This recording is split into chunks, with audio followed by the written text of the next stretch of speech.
Song 3. John comes to the light of mankind. Then the King of Heaven's messenger became very angry that Zachary doubted his message and did not want to believe that God could restore to him the youth he once had at the beginning, if he so willed. The angel gave him as punishment that he would not be able to say a single word, not even move his mouth, until a son is born to you, until your old woman bears you an earl, a newborn baby of good family, and he comes shining into this world. At that moment you will speak, you will regain the power of speech, and you will not be dumb any longer. It happened then and there. What the angel of the all-ruler said in the shrine came true. The old man had lost his speech, though he kept a clear mind in his head. Outside the shrine, the people had been waiting all day long, and everyone was wondering why the revered and good man was taking so long to perform his service. No other thane ever took so long in the shrine to perform the worship service with his hands. Then the good man came out of the sanctuary.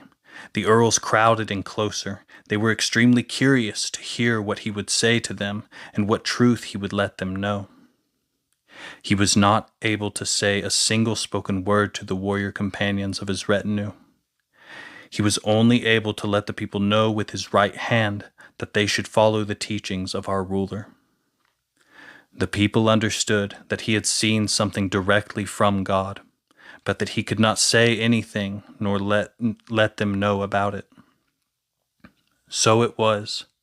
He had performed the worship of our ruler when it was his turn as determined by human beings. Soon thereafter, the power of God, his mighty strength, was felt. The wife, Elizabeth, a woman in her old age, became pregnant. And soon the husband, that godly man, would have an heir, an infant boy born in the hill fort. The woman awaited the workings of fate. The winter skidded by, and the year measured its way past. John came to the light of mankind. His body was beautiful, and his skin was fair, as were his hair and fingernails, and his cheeks shone. Many of their friends and many of the learned gathered there, amazed at what had happened, and wondering how two such old people could bear a child, unless it was something ordained by God himself. They recognized immediately that there was no other way for such a happy event to occur. Then, a man of many years, both very intelligent and gifted with wise words, spoke and asked with great interest what the boy's name would be in this world. I think that both in the manner of his birth and in the way he is superior to us. For this reason, I believe that God himself has sent him directly to us from heaven. Soon thereafter, the mother of the child spoke, the one who had borne the child as a baby in her womb. A solemn command came here last year from God, she said, a solemn command that by God's instruction he was to be called John. Even if I had the power, I would not dare even to think about changing that in the slightest. Then an arrogant relative, who was from her clan territory, spoke up.